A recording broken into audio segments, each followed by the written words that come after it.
Ya. Oke. Judul Mampir Ngombe kali ini adalah Aku Menolak Nabi Yang Buta Huruf. Ya, itu judulnya. Judul besarnya Aku Menolak Nabi Yang Buta Huruf. Nggak mau aku punya nabi buta huruf. Entah apa. Orang buta huruf kok dijadikan nabi.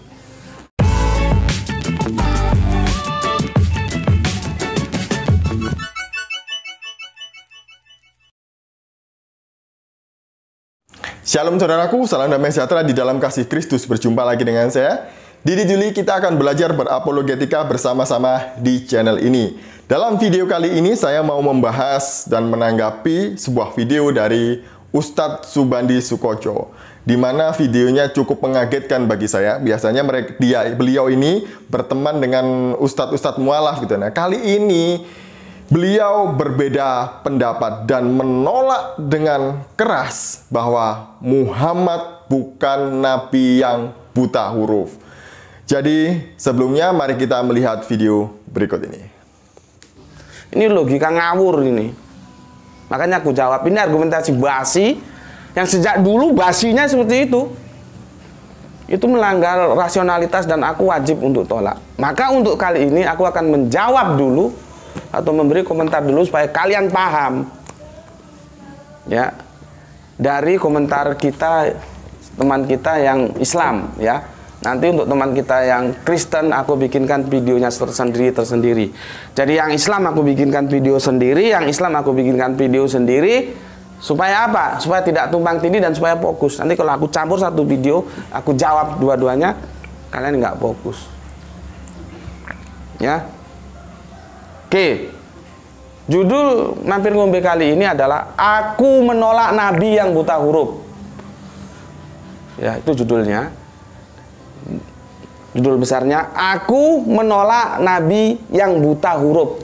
Nggak mau aku punya nabi buta huruf. Entah apa. Orang buta huruf kok dijadikan nabi. Ya. Dalam kurung kecilnya, pembunuhan karakter ini harus dihentikan. Segini dulu loh. Kita setuju nggak bahwa nabi itu siapapun dia, kalau dia sebagai nabi maka dia harus mempunyai 4 karakter ini. Sidik, amanah, tablik, patonah. Ini dulu aja. Ini setuju nggak kita? Kalau ini nggak setuju, lebih baik kita nggak usah lanjutkan.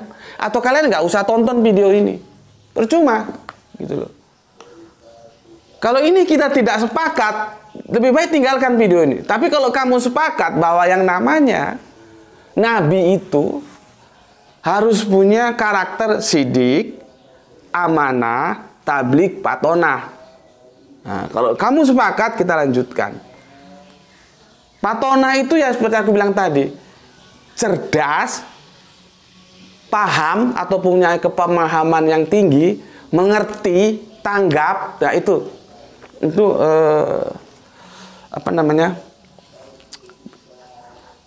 Bagian-bagian dari sebuah diksi yang menjelaskan tentang patonah itu seperti itu, ya. Oke. Kan sangat konyol sekali ya. Jika seorang pemimpin sekaliber Kanjeng Nabi Muhammad tidak mampu menguasai 2 aspek yang sangat vital itu. Membaca dan menulis itu aspek yang sangat vital. Terus ada seseorang pemimpin sekelas Kanjeng Nabi Muhammad dan dia telah membuktikan kesuksesannya sebagai pemimpin. Ya. Aku berulang kali sebutkan bagaimana Kanjeng Nabi Muhammad mi'raj, naik ke puncak peradaban yang tinggi dengan membangun kehidupan berbangsa dan bernegara di Madinah Al-Munawwaroh. Ya. Terus kamu katakan dia buta huruf. Itu logikanya kemana gitu loh. Kok saya jadi bingung ya? Mana sih yang benar? Muhammad itu nabi yang tidak bisa membaca atau dia bisa membaca? Kenapa ada perbedaan di antara umat Islam sendiri? Nah, kemarin kan viral tuh, rame gitu ya.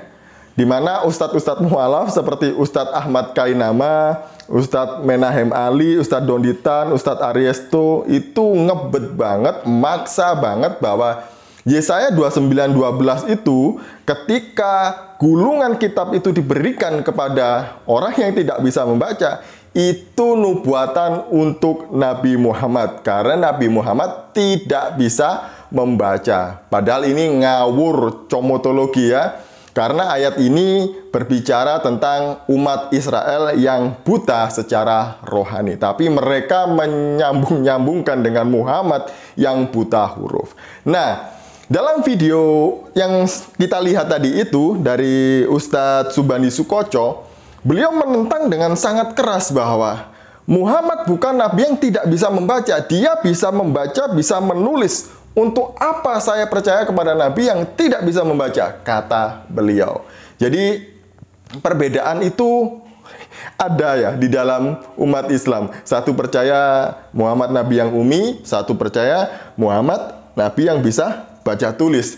Nah, yang mana yang benar ini gitu ya? Kok Ustadz Subandi Sukoco ini berseberangan dengan teman-temannya Ustadz mualaf ini gitu ya?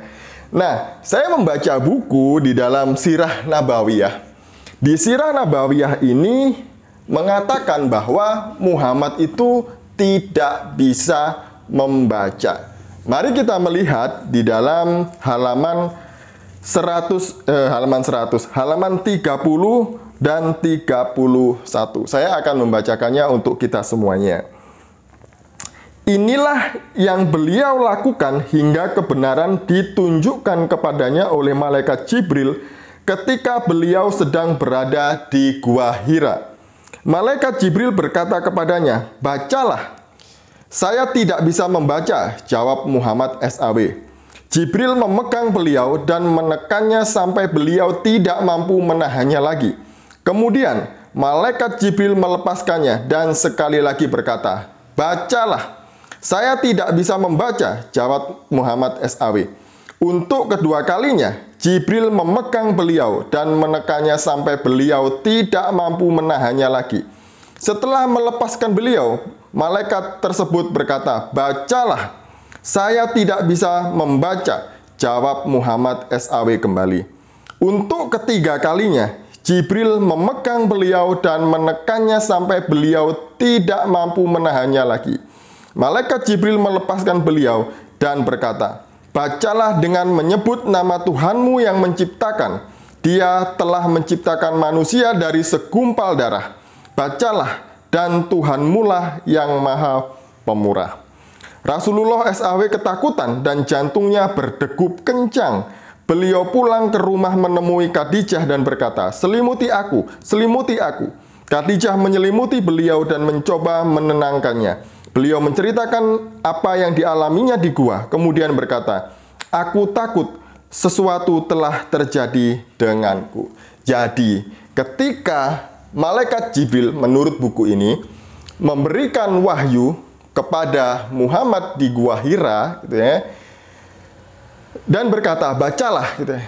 Sampai 3 kali Muhammad mengatakan, "Aku tidak bisa membaca."